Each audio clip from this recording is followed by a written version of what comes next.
রুদ্রর plan ভেস্তে দিয়ে হাসপাতালে গিয়ে স্যামকে বাঁচিয়ে রুদ্রর মুখোশ খুলে দিচ্ছে রোহিত আর ফুলকি। হ্যাঁ বন্ধুরা, এমনটাই দেখা যাবে, তাই সম্পূর্ণ জানতে ভিডিওটিতে লাইক দিয়ে পুরো ভিডিও দেখতে থাকো। গল্পের শুরুতে দেখা যাবে রুদ্র তার অফিসে বসে বসে ভাবছে কি করে স্যামকে শেষ করে দেওয়া যায়, আর ভাবছে ওইটুকু একটা ফুলকি দাসের কাছে আমি হেরে যাব, কিছুতেই না, যে করেই হোক হাসপাতালে এই রাতের মধ্যে আমাকে গিয়েই এই ছেলেটাকে শেষ করে দিতে হবে, না হলে যে আমি ফেসে যাব, আমার কথা যে বলে দেবে। তখন রুদ্র ভাবতে থাকে কি করে কি করবে। ঠিক তখনই রুদ্র সেই থানার ওসিকে কল দেয়, কল দিয়ে বলতে থাকে তোমার থানার সে সেকেন্ড অফিসার উনি এখন কোথায়। তখন ওসি বলতে থাকে সে তো এখন হাসপাতালে ডিউটিতে আছে স্যার, ওটা তো অনেক জরুরি ছিল। তখনই রুদ্র বলতে থাকে দূরও তোমার জরুরি বাদ দাও, এখনই ওকে ফোন করে ডাকো, বুঝেছো, অন্য কোনো জায়গায় পাঠিয়ে দাও, হাসপাতাল থেকে সরিয়ে দাও। তখন ওসি বলতে থাকে কি বলছেন স্যার, হাসপাতালে ডিউটিটা তো দরকার। তখন রুদ্র বলতে থাকে আর একবারও বলবো না, ঠিক আছে, যেটা বলেছি সেটা করো। এই বলে ফোনটা কেটে দেয় রুদ্র। আর ওইদিকে ওসি মনে মনে ভাবতে থাকে এখন যে কি করব, এখন আবার ওকে নাকি সে হাসপাতাল থেকে সরাতে হবে। এই সেকেন্ড অফিসারে এত বার বেড়েছে না, কি দরকার ছিল হাসপাতালে ডিউটিটা নেওয়ার, এখনই আবার ফোন করে ডাকতে হবে। ওইদিকে দেখা যাবে অংশু সেই হসপিটালে কেবিনের বাহিরে পাহারা দিচ্ছে। তখনই ওসি সাহেব কল দেয়, কল দিয়ে বলতে থাকে অংশুমান তুমি কোথায়। তখনই অংশু বলতে থাকে স্যার আমি তো পাহারায় আছি। তখনই ওসি বলতে থাকে ওইদিকে সবকিছু ঠিকঠাক আছে তো। তখন অংশু বলে হ্যাঁ হ্যাঁ স্যার, এখন পর্যন্ত সবকিছু ঠিকঠাক আছে। তখনই ওসি বলতে থাকে তাহলে ওইদিকে সবকিছু ঠিকঠাক থাকলে তুমি মাধবপুরে একটা অ্যাক্সিডেন্ট হয়েছে সেখানে চলে যাও তো।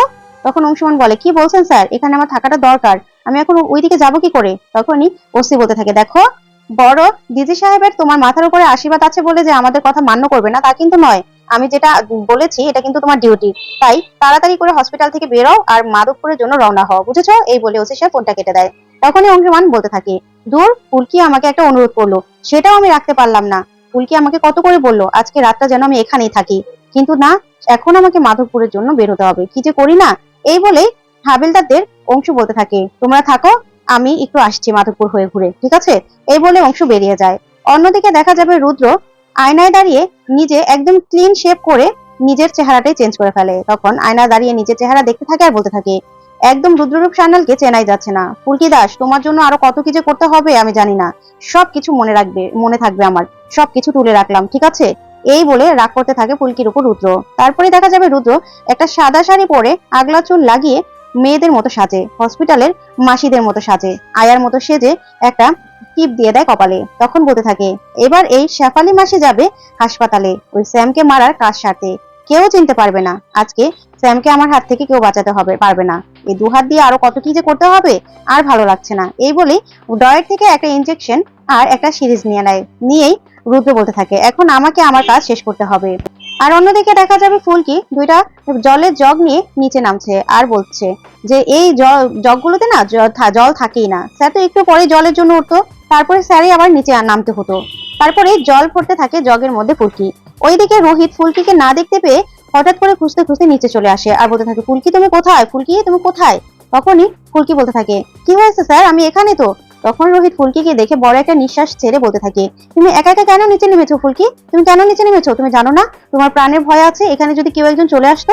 তখন ফুলকি বলে কি যে বলেন না স্যার, এখানে কে আসবে বলুন তো। তখনই রোহিত বলে দেখো বক্সিং এর রিং এ একজন ছেলে মেয়ে সেজে চলে এসেছে, সেটা কি আমরা জানি যে কে আসলো কি করে আসলো বলো তো, এখনো কিচ্ছু বের করতে পারলাম না, তাহলে এখানেও তো কেউ না কেউ ঢুকে যেতে পারে, তুমি না একদম সাবধানে থাকবে আর একা কোথাও যাবে না। তখন ফুলকি বলতে থাকে স্যার আমি তো এতে জল ভরতে এসেছিলাম, আপনার নিশ্চয় জল তেষ্টা পেয়েছে তার জন্য উঠে এসেছেন। তখন রোহিত বলে না আমি তোমাকে দেখতে এসেছিলাম, বুঝেছো, কারণ ফুলকি এখনো কিন্তু আমরা জানি না ওই রাজা বাবুকে আর তার তোমার সাথে বা কি শত্রুতা, তোমাকেই বা কেন মারতে চাইছে উনি, আমরা কিন্তু কিচ্ছু জানি না, তাই অনেক বড় এক রহস্য রয়ে গেছে যেটা আমাদের খুঁজে বের করতে হবে, বুঝেছো, তার জন্য তোমাকে সাবধানে থাকতে হবে। তখন ফুলকি বলছে স্যার আসলেই সবাইকে ছেড়ে আমাকে কেন মারতে চাইছে, আমি তো সেটাই বুঝতে পারছি না, আমি এমন কি করেছি। তখন রোহিত বলতে থাকে সেটাই তো বড় কথা, যে তুমি এমন কার কি পাকা ধানে মই দিয়েছো যে তোমাকে মেরে ফেলতে চাইছে।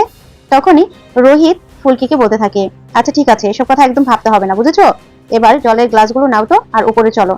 তখন ফুলকি বলে স্যার আমার এটা দেখে ভালো লাগছে যে আপনি অনেকটা রিল্যাক্স আছেন, না হলে তো ওই ছেলের কথা ভাবতেন আরো কত কিনা ভাবতেন বলুন।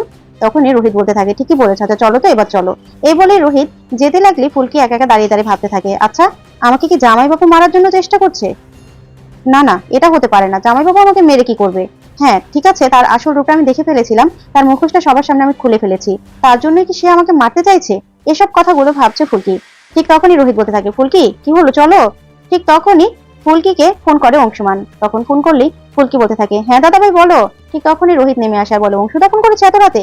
তারপরে লাউড স্পিকারে দিলেই রোহিত বলতে থাকে, হ্যাঁ অংশুদা বলো কি হয়েছে? তখনই অংশ বলতে থাকে, আসলে ফুলকি আমাকে হাসপাতালে বাহিরে পাহারা দিতে বলেছিল, কিন্তু এখন কি করবো বলো, মাধবপুরের ওদিকে নাকি একটা অ্যাক্সিডেন্ট হয়েছে, সেখানে আমাকে এখন চলে যেতে হচ্ছে, তাই আমি ফুলকিকে বলার জন্য ফোন করেছি। তখন রোহিত বলে, অংশুদা ওইদিকে সবকিছু ঠিক আছে তো? তখন অংশ বলে, এখন পর্যন্ত সব ঠিক আছে রোহিত, তারপরে মনে করলাম যে তোমাদেরকে জানিয়ে নেই, তাই ফোনটা করলাম। এই বলে অংশ ফোনটা কেটে দেয়। তখন রোহিত বলতে থাকে, আচ্ছা ফুলকি, তুমি সবকিছু রেখে অংশদাকে কেন আজকে হাসপাতালে বাহিরে পাহারা দিতে বলেছিলে? তখন ফুলকি বলে, বারে কালকে ছেলেটা জ্ঞান ফিরবে, আর পাহারা দিতে বলবো না বলুন? এই রাতটাই তো ইম্পর্টেন্ট, কারণ যে আমাকে মারতে চেয়েছিল সে কি চাইবে যে ছেলেটার জ্ঞান ফিরা মাত্র পুলিশের কাছে বয়ান দিক? অবশ্যই চাইবে না। তাহলে তাহলে কেন আমরা পাহারা দিব না বলুন তো? ঠিক তখনই রোহিত কিছু একটা ভাবতে থাকে আর বলে, ফুলকি তুমি একদম ঠিক বলেছো, এটা তো আমার মাথায় আসেনি। একদম ঠিক কথা বলেছো, আমার মনে হচ্ছে এখন আমাদের হসপিটালে যাওয়া দরকার, যেহেতু অংশদা নেই আমাদের নিজেদের পাহারা দেওয়া দরকার, এই রাতটা খুব ইম্পর্টেন্ট ফুলকি, তাহলে চলো আমরা এখন হসপিটালে যাব। এই বলে রোহিত আর ফুলকি উপরে চলে যায় রেডি হওয়ার জন্য। অন্যদিকে দেখা যাবে রুদ্র হসপিটালে পৌঁছে যায়, তারপরেই কেবিনের সামনে দিয়ে ঘোরাঘুরি করতে থাকে আর মনে মনে বলতে থাকে, না আজকে আমাকে কাজ সারতে হবে, কিছুতেই আমি এই কাজটা ফেলে রাখতে পারবো না, আর আমি যেন ধরা না পড়ি সেই দিকটাও খেয়াল রাখতে হবে। এই ভেবে রুদ্র মাস্ক পরে মুখে তারপরে হসপিটালে মাসে সেজে ঘুরতে থাকে। অন্যদিকে দেখা যাবে রোহিত আর ফুলকি হসপিটালে চলে আসে। তখনই রিসেপশনে পুরোহিত আর ফুলকি বলতে থাকে যে, আমরা একটু আগে এসেছিলাম ম্যাডাম, আমাদের কথা মনে আছে?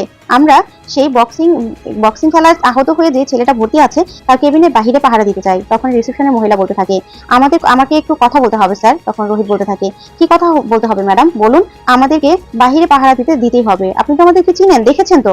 তখনই রিসেপশনের মহিলাটা মানতে চায় না কিছুতেই। তখন ফুলকি রোহিতকে বলতে থাকে, স্যার এভাবে মানবে না, ঠিক আছে এভাবে মানবে না, আমাদের যে করে হোক অংশুদাকে ফোন করে তারপর তাকে দিয়ে বলাতে হবে। তখন রোহিত বলে, আচ্ছা ঠিক আছে। তখন রোহিত সেই রিসেপশনের মহিলার কাছে আবার যায়, গিয়ে বলতে থাকে, ম্যাডাম আমাদের পাহারা দেওয়ার অনুমতিটা দিন, যেতে দিন। তখন মহিলা বলে, না স্যার আমার কাছে পারমিশন নেই।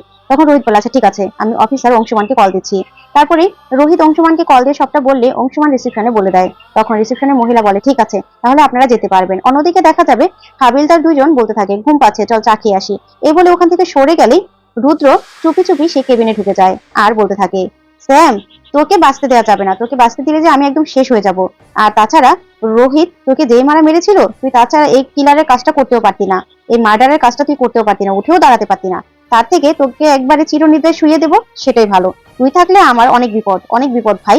এই বলেই কমর থেকে ইনজেকশন আর সিরিজটা বের করে সেই সিরিজের মধ্যে ইনজেকশনটা ভরেই বলতে থাকে, এতটুকুতেই হয়ে যাবে, আমাকে তো বলেছে এতটুকু পুশ করে দিলেই হবে।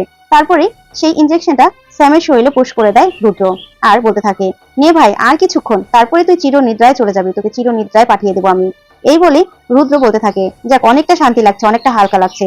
এই বলে সেই ট্রেটা নিয়ে যখনই বের হবে, দরজা থেকে বের হলে দেখে রোহিত আর ফুলকি। রোহিত আর ফুলকি ওকে দেখে অবাক হয়ে যায়, ও রুদ্র রোহিত আর ফুলকিকে দেখে চমকে যায় আর বলতে থাকে, আমি এটা কি দেখছি, রোহিত আর ফুলকি এখানে, এটা কি করে সম্ভব? না না ভয় পেলে চলবে না, এখান থেকে চলে যেতে হবে। ওইদিকে রোহিত বলতে থাকে, দেখেছো হাবিলদার গুলো এখানে নেই, আমাকে এখনই দেখতে হবে ছেলেটা ঠিক আছে তো? এই বলেই রোহিত ভিতরের দিকে চলে যায়। আর তখনই রুদ্র ওখান থেকে পালাতে চাইলে ফুলকি বলতে থাকে, মাসি। তখনই রুদ্র আর দিকে ফুলকির দিকে তাকায়। তখন ফুলকি বলতে থাকে, ভিতরে ছেলেটা ঠিক আছে তো মাসি? তখন রুদ্রকে কোনো কথা না বলে ওখান থেকে ছুটে চলে যায়। তখন ফুলকি বলে, আশ্চর্য তো, কোনো কথাই বললো না। এ বলে ফুলকি ভিতরে গিয়ে রোহিত আর ফুলকি ছেলেটাকে দেখতে থাকে। তখনও ছেলেটার দম চলছিল আর সবকিছু ঠিকঠাক ছিল। তখন রোহিত আর ফুলকি একটু নিশ্চিন্তে দাঁড়ায়। আর ওইদিকে রুদ্র আড়াল থেকে বলতে থাকে, আমি তো কাজ শেষ করে দিয়েছি, এখন এখান থেকে পালিয়ে যাই, না হলে ধরা পড়ে যাব। তারপরে রুদ্র আবার ভাবতে থাকে, না না কাজ তো শেষ করেই দিয়েছি, এখন বরঞ্চ লুকিয়ে পড়ি, দেখি শেষ পর্যন্ত কি হয়। এইভাবে দাঁড়িয়ে থাকে। তো বন্ধুরা, এবার কি ফুলকি আর রোহিত পারবে স্যামকে বাঁচিয়ে রুদ্রের মুখোশটা খুলে দিতে? তোমাদের কি মনে হয়? অবশ্যই কমেন্ট করে জানাতে ভুলবে না। পরবর্তী আপডেট পেতে চ্যানেলটি সাবস্ক্রাইব করবে।